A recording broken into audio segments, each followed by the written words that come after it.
Back to ancient Greece and Rome, the separation of powers, and the fight of each branch to expand beyond its original limit.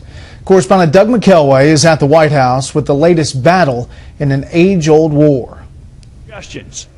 In an impassioned floor speech that brought fellow Republican colleagues to their feet, South Carolina's Trey Gowdy tore into what he called the president's pattern of executive overreach. When any president, no matter whether he's your party or mine, promises to make us a constitutional anomaly and an afterthought, we make law.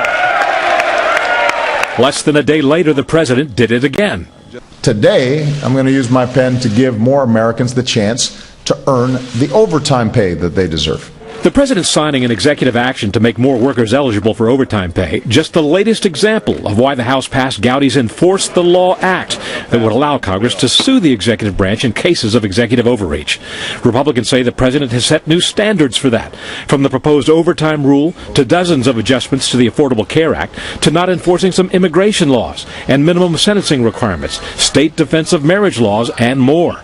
Gowdy's bill was met with derision by Democrats at both ends of Pennsylvania Avenue. The opportunity cost of wasting time on the floor instead of creating jobs and addressing the challenges of the American people is something that the public must be aware of. The fact is it's not going to get to the president's desk. Constitutional law professor Jonathan Turley says the president's executive actions threaten the delicate orbit of the separate branches of government. You either have to find a way to compromise or you can't get much done.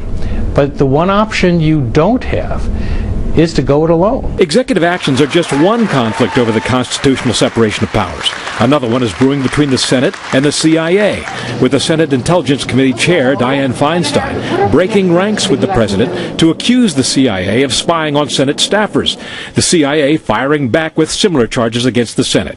While some say the fight needs to be remedied through the third branch of government, the courts, a senior administration official tells Fox News the president wants to resolve it through normal channels. White House counsel Catherine Rumler is reportedly trying to mediate the impasse. As if to signal these kinds of impasses may continue, a senior administration official today indicated the president has no intention of being limited by GOP obstructionism. Brett? Doug McKelway on the North Lawn. Doug, thank you.